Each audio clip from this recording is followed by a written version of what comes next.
Let's start lecture number 9.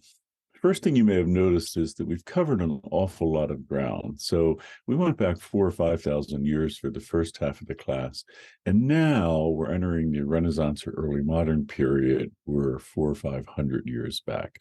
This is really the second half of the course. So if you think about it, 9/10 of Western history we covered in the first half of the course, and now we're going to do the last tenth. And in some ways, it's the most important, but you really couldn't quite conceptually understand it until you had the first half that we did. And in some sense, really, the break, even though you'll see next time we'll start with the Prezi that starts with number 10, really it's the case that the natural break in the course is where we are now. So this really begins the second half of the course. So let's jump right in. So introduction to environmental humanities, early modern literature, and the emergence of truly modern environmental issues. So, we've had environmental issues from the very beginning, like deforestation with the Epic of Gilgamesh, but here we're going to see modern things, and particularly you'll see we're focusing on air pollution today, which has been a problem for 400 or 500 years, but not before in the same way. So let's just jump right in to what's known as the early modern period. So jump into the first one here. In England, this is the period between 1500 and 1700. We call it either early modern or Renaissance. You may have heard both. I suspect most people refer to it as Renaissance. These terms are used interchangeably, and that's fair enough because they both refer to the same period, but they reflect two very different views of the period. In fact, conceptually, they're very different and arguably, in some sense, opposite views of what the period represented. So let's jump into that. So Petrarch, who is an early Italian Renaissance writer, he wrote and believed that for 1,000 years between the collapse of the Roman Empire and his own time, there was nothing but darkness and gloom. Hence, to him, these were the, quote, dark ages, because, he thought that really nothing happened and it was a time where technology and art was lost. So we'll explain that. Renaissance, you may know, comes from the Latin "essentia," which means to be born, and hence Renaissance is to be born again. Defines the period as a revival of classical learning, which brought lightness to the darkness by reviving the arts and sciences of antiquity, specifically the Greeks and Romans. So, okay, there was this long 1,000+ year period of darkness, and then the arts and sciences that had thrived before, the Greeks and Romans, who we just spent a number of lectures dealing with, that was revived. So it wasn't in fact lost. It was able to be born again. So what's being born? The classical knowledge of the Greeks and Romans. That's what Renaissance means. Now, you will rarely hear, maybe never hear, scholars today using the phrase dark ages for a variety of reasons. It's an offensive term. And in this particular context, it deprecates the period of time between the Roman Empire and the Renaissance.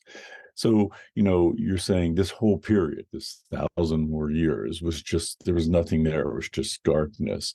It was imagined as, backward.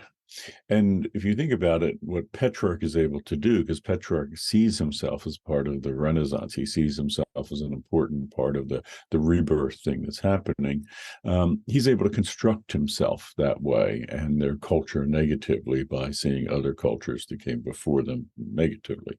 So, in other words, Petrarch is saying, well, why am I and my period so great? Well, because the period that came before didn't do anything at all. And by comparison, and comparison's what's essential here, I'm terrific. My age is terrific. We're the age of light. We brought light to darkness. There was just dark ages, and we are an enlightened time. And it's a way of patting himself on the back. But of course, he has to deprecate the period before him, and that deprecating of the period is, problematic. So, how does this work exactly? So, during the quote dark ages, again, an offensive term, it was not technologically possible to create something like Rome's Pantheon. So Rome's Pantheon, let's take a look at it here, was a triumph of Roman engineering. So what's the triumph here? Well, this massive dome that was actually made out of concrete, unreinforced concrete, remarkably, given that it's still standing. No one during the period between the Greeks and Romans and the so-called Renaissance was able to create something like this. The Middle Ages had no technology like this. Let me give you another shot of it just to give you a view of it from the front. It's an enormous building. It's, a tiny door down here, but all this technological achievement for more than 1,000 years just wasn't possible. During the Renaissance, the rebirth, the technology to create, structures like this was reborn. And I'm going to show you in a minute St. Peter's Basilica, which was designed by Michelangelo, which is that. But I mean, it's really fascinating and provocative to think about this because, it means that it's almost impossible for us to think because we look back 100, 200 years ago even and say, oh, people were so primitive back then. But in Petrarch's time, while he believed that was true 100 or 200 or 500 years ago, they were primitive by his standards. It is the case that, if you went back 1,000 or more years, there was all this technology that no one knew how to replicate. It's almost impossible for us to think about if you went back to the time of, Beowulf, say, by, our standards, they would have been far more technologically advanced than us. It's kind of unthinkable in a modern sense, but that was the situation. Anyhow, so during the so-called Renaissance, you have a rebirth of this sort of technology, different kind of dome, but almost as wide and even taller, and a real triumph of Renaissance technology. And this was the people of the Renaissance boldly declaring that they had equaled anything that had been done before by the Greeks and Romans. You can see that technologically, but you can also see it with art. During the Middle Ages, they rarely produced works that would be equivalent to the classical age. I mean, they produced wonderful art, amazing art and all, but people like Petrarch didn't acknowledge it because they were looking at something like this, and they were saying, this is the equivalent of the Pantheon technology that was lost. Not a technology, but a skill, an art that was lost. And nothing like it had been done. So by that standard, they were, this was the Dark Ages prior, when something like this had been possible before. Michelangelo's David, and remember Michelangelo helped design St. Peter's Basilica. Michelangelo, then the quintessential or paradigmatic artist of the so-called Renaissance, he makes this. Okay, this is good. This is off the hook great. I mean, it's phenomenally done. It's just perfect. And it is boldly declaring that the Renaissance is here, that the Greeks and Romans have been, their standard has been met, and now we can go on and do even more. So that's understanding the period as early modern, as Renaissance rather. But let's see it as early modern. So we're not going to take a poll. We're just going to jump in here. And again, the Renaissance enigma is between 1500 and 1700. It's often referred to as early modern. So don't be confused because this is the exact same period, two different terms for the same thing. Unlike the phrase, however, the Dark Ages, which was coined in the 14th century by Petrarch and others, early modern is relatively recent. In fact, early modern is a characterization that can only be made from the vantage point of modernity. So I'm going to explain this in detail, but just to kind of give an overview of it. It's only when you're in a period that you distinctly call modern, where we are today, and have been for a little while, that you can say, when did this period begin? We have all sorts of amazing things, but when did this change start happening? scholars have looked back in time and they've looked to this period and they call it the early modern period. It's the beginning of modernity. But again, you can't know that until you're in a position of modernity. And then you can see what features of the world are modern and when did they begin. And scholars generally agree they began here. So if you think about it, then we're not defining it in terms of the past. Renaissance, as a rebirth of the past, it's, past is in there, sees it in terms of the past as, a one-upping of the past. But rather, this is in terms of the future. It's in terms of modernity, and not modernity in the, that period, but modernity today. So in that sense, the Renaissance resembles the past, and you can really see that with Michelangelo's David and the statue of the Dionysus with infant, that it so resembles it, right? It resembles it and is even better.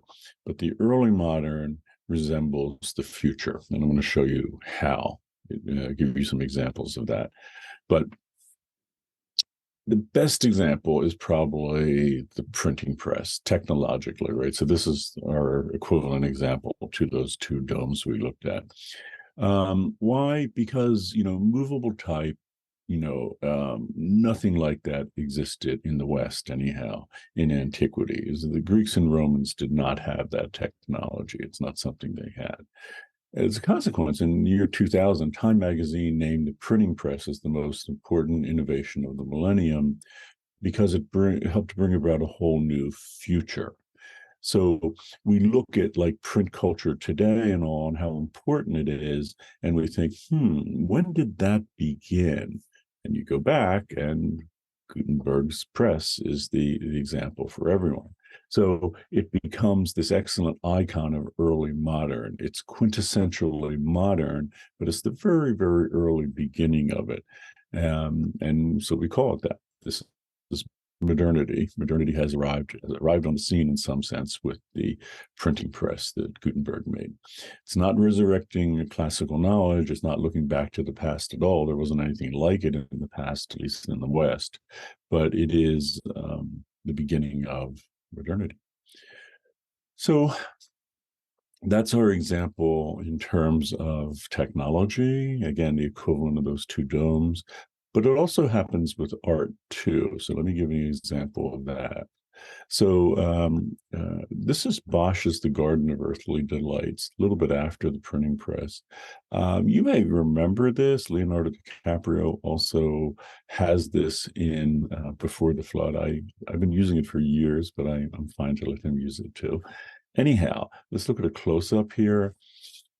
Yeah, this, if you look at the images here and the preoccupation with sensuality and sex and the way it's done, the sheer surrealist of it, it might make you think that, it looks something like, if you're familiar with surrealist painting, someone like Salvador Dali, let's look at Dali's version. Yeah, pretty similar in the sense that, it's a preoccupation with the body and the surrealist version of the body. So if you define this, if you took this, Salvador Dali's painting, and you said, this is modernity, this is distinctly modern, and then you ask the question, where does that begin? That will take you back to something like Bosch. And it will not take you back to Michelangelo's David. Michelangelo's David, sure, there, sculpture like that continues today. But what defined modernity were things like Dali. And you can see that, these two works are very different. One is a triumph of being able to resurrect what had happened in the Greek and Roman period with respect to learning. The other is something that is new on the scene and will ultimately be seen as modern from the vantage point of modernity. So let's look at London in the early modern period, because, we're dealing with English literature here, obviously. What was occurring in England between 1500 and 1700? the early modern period, was in many respects unlike anything that had ever occurred on the planet before. And I'm going to go into this in detail, but I can tell you right now, for example, during this period in England, specifically in London, you see the first fossil fuel economy on the planet emerge. And that's crucial, right? Because we are in a fossil fuel era, and hopefully one that passes as we now move into renewables. So if you're looking at it from the point of view of modernity and you say, the fossil fuels defined modernity, sure enough, all economy, the West was based on fossil fuels in some ways. But when did that begin? It begins here. It begins in England. It begins in London. But, first, London is important because all of the writers that we read, people like Shakespeare and Milton, and before him, even Chaucer, they all lived in London. And London has a claim on being environmentally the first modern city on the planet. So air pollution emerges there. Acid rain is coupled with air pollution. Wetland loss in the area surrounding London is big so that they can expand the city. Rampant consumerism we're going to see a little bit of, and then we get to Thoreau. We're going to look back to this period as the early modern emergence of consumer culture. But these all became issues from 1500 to 1700. And why this is important, we saw environmental issues as early as the Epic of Gilgamesh, and we've saw them through or look at Greek and Roman culture and literature. But these issues don't show up there, not in the same kind of way. So they're just exceptionally important. Why did this happen? Well, in some part, one of the issues with the current environmental crisis is the sheer population growth that has happened. So from the year 1960, we had about 3 billion people on the planet. Today, we have 8 billion people, and very soon it's going to be 9 billion. By the end of this decade. So that means from the 1960s to 2030, from 1960 to 2030, population of the planet increased threefold. And it's just not sustainable for our planet to hold that many people sustainably. So London had the same problem. And that's why it's so interesting to look at from 1500 to 1700, the very period we're looking at, the Renaissance or early modern period. Population grew dramatically, probably about tenfold. Other cities have grown quickly throughout history, but when it happened to London, it developed a host of these problems that we were looking at that we would call truly environmental problems. And an example, the one that we'll look at here, is air pollution. So London's air pollution. We won't be taking iClicker poll today. Why did London have a problem with air pollution? Well, 94% of England had been deforested by the 13th century. That means that England had to look for other fuel sources because wood is the traditional fuel source for humanity throughout history until the modern period, or the early modern period. And this is especially the case with cities because they get early deforestation because, a lot of people in the city, you need a lot of wood. You cut the wood around, the forest and all around the city. And then what are you going to use for your fuel source? So as a result of this deforestation and the availability of sea coal, and this is an important term because it's coal that comes from the coast and it could be shipped in. Many of London's industries, such as brewers, as well as people, began switching from wood to coal as early as the 11th and 12th century. And this is made technologically possible because it just sets up a perfect storm of allowing this to happen because you have this huge source of coal along the coast in places like Newcastle in England. And you have the ability to mine it and then put it in barges and bring those barges right up the Thames into London. If you didn't do that, it would be hard to move this kind of the necessary amount of fuel, in this case coal, like with horses and wagons. It just would have been very small. But this is big, and these barges can hold as much as like 2 tractor and trailers, so they're quite big. So we'll talk about them in detail. But the important point here is this was happening as early as the 11th and 12th century. So as early as 1286, the first commission was set up to study London's air pollution problem. And the first laws against indiscriminate burning of coal came about in 1307. So this is really rather remarkable. If you want to know like where modern environmental laws emerge, well, this one here has a strong case as being one of the first, that because it's a fossil fuel economy and people got worried about the toxicity of fossil fuels, and this is where it begins. Yep. So this was centuries before London had that meteoric population growth. But as early as 1286, it was clear that London was poised to have a major air pollution problem. Now, you might look at those dates and say, well, why didn't it have a problem in 1286 or 1307 when that law was formed? Why did it not emerge until 1500 to 1700? Well, there's an answer for that.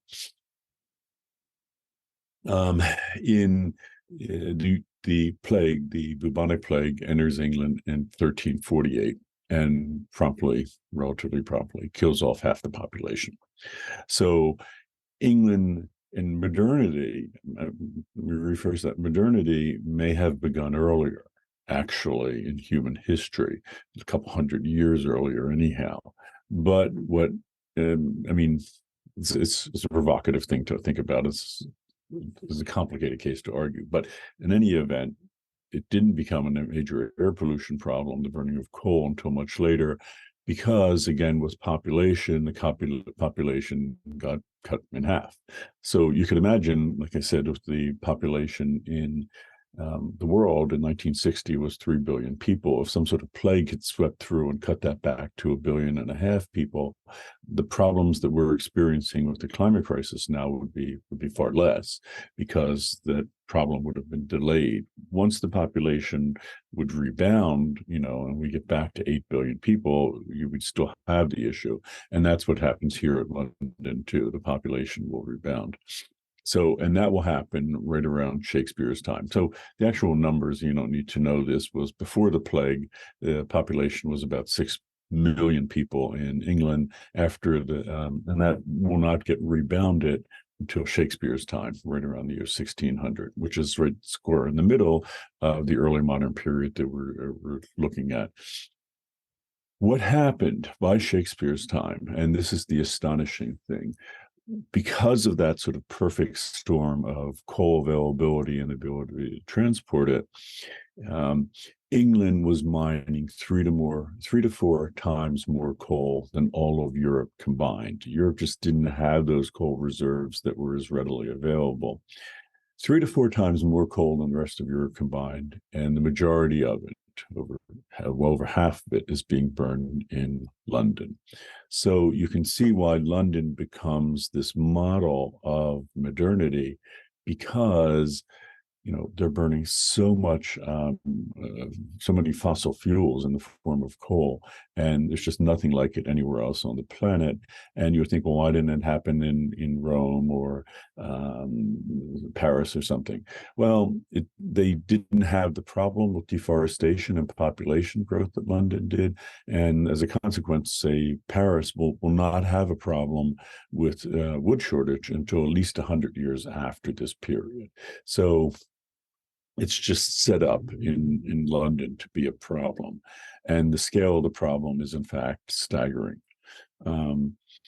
Even at the time, and this is, again, a little after Shakespeare's time, in the 17th century, it was known that sea coal was responsible for the deaths of animals and fish.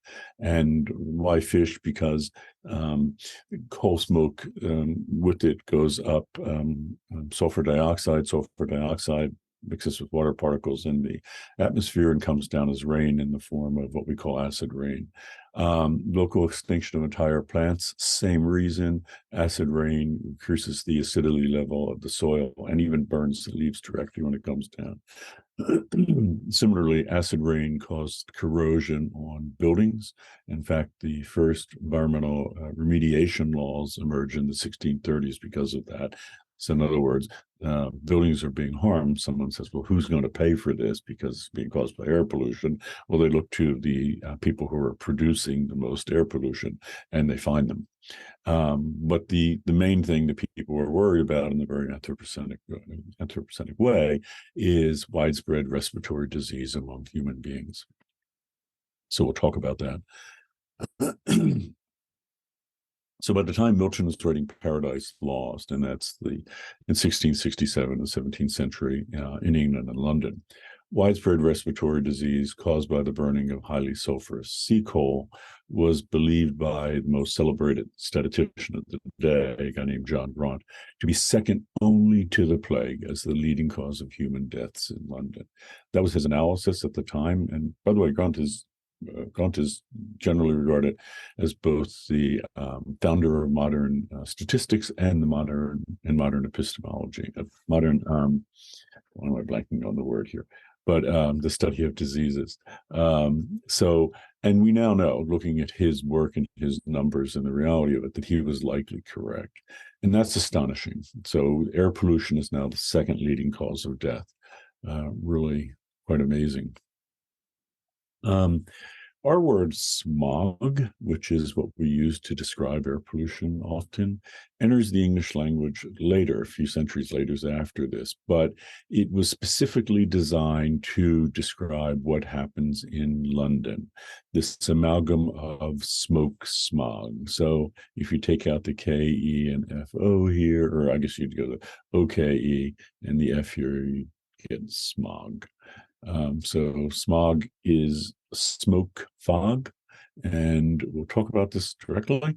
But London has that signature fog over the city, makes it a beautiful city in some regards, but that sets it up for a real environmental problem. Yep. As a consequence, well, let me just back up and explain that for a moment.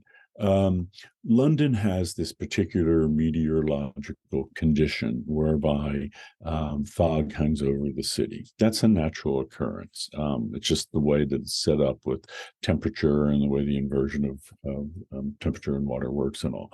It has smog. On the other hand, you have at this period in time this city, London, burning more coal than anywhere else on the planet by a long shot. And if it would have been a different city, a different position, maybe a city where the smoke would go up and immediately get blown away, and there are cities positioned like that, but no such luck for London because it would go up.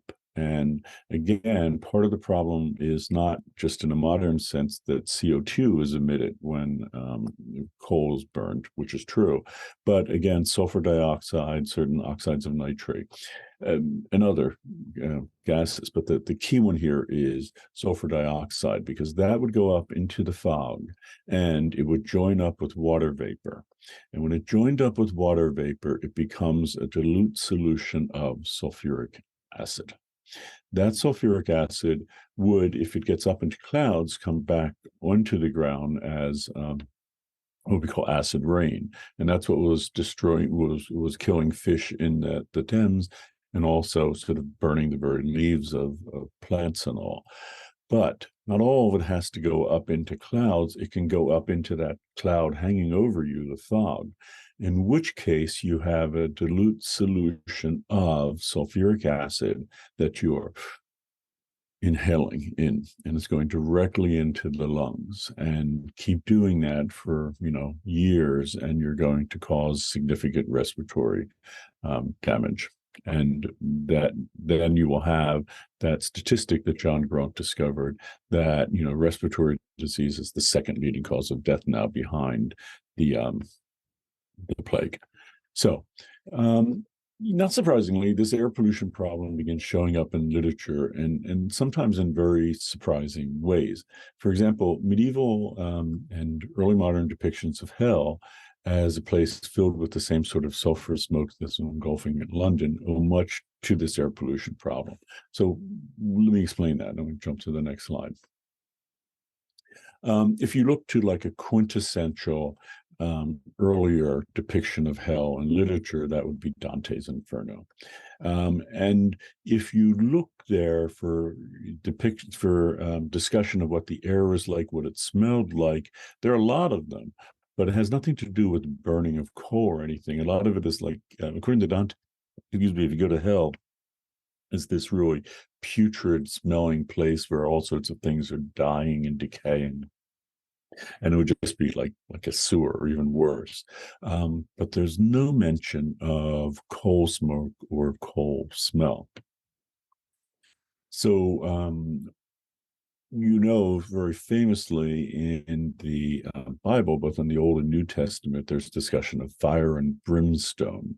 Where does that come from? Well, brimstone is the word selected by the 1611 translators of what was called the Authorized Bible then, but today we call the King James Version of the Bible, which is probably the most popular version of the Bible in English now.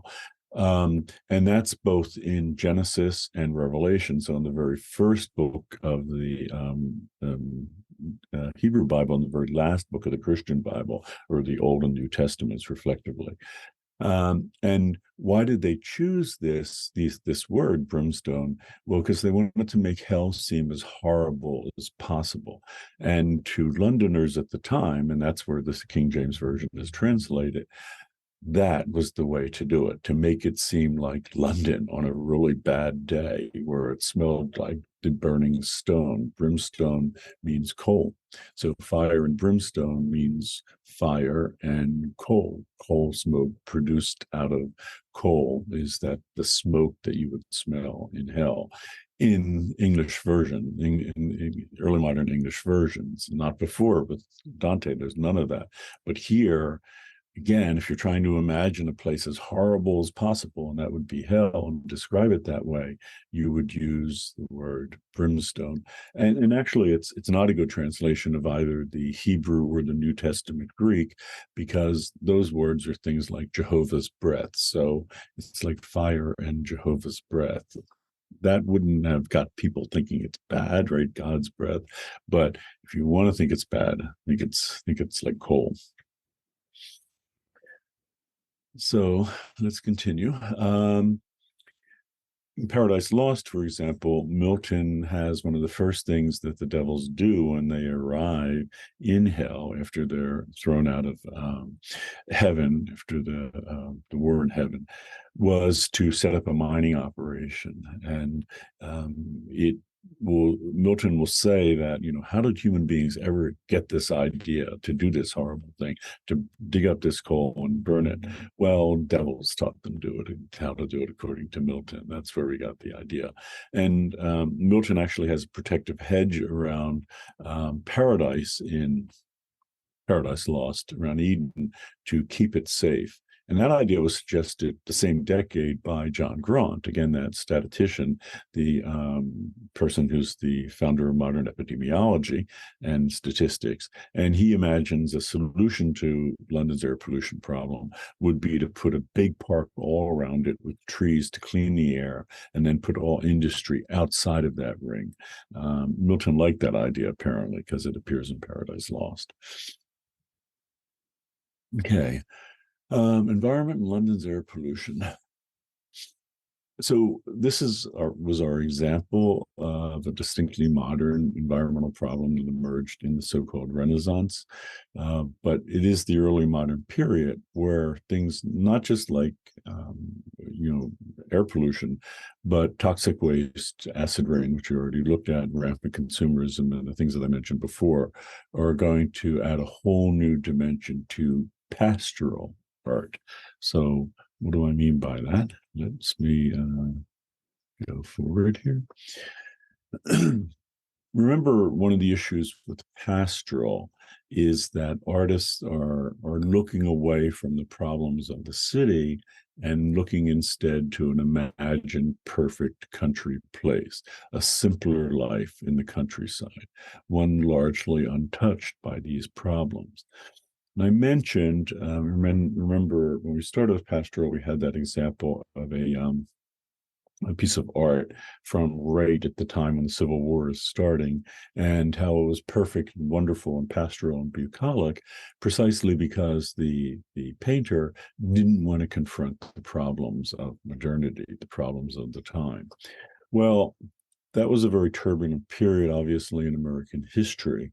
This is a very turbulent period in British history, in that, the problems that I was going to say that London had were just absolutely horrific. And what would be the solution? Well, you could look head on at those problems, and we're going to see that when we get to things, people like Rachel Carson. That is, arguably the environmental approach that one should take, is facing these things head on. But as we know, with pastoral, the impulse, especially among artists, is to do just the opposite, look away. And since the problems here are so great at the time, pastoral has an explosion in the early modern period. You're going to find pastoral more in this period than pretty much any period before. I mean, I think that's safe to say, not having actually looked at the numbers. And it's going to be deployed, more often, more frequently than ever before. So, if you're wondering, if you ever study the literature of the early modern period and you're wondering what's all this pastoral doing there, well, I would argue, since most of the literature is produced in London, it is being written as a response to the problems of modernity, and specifically air pollution.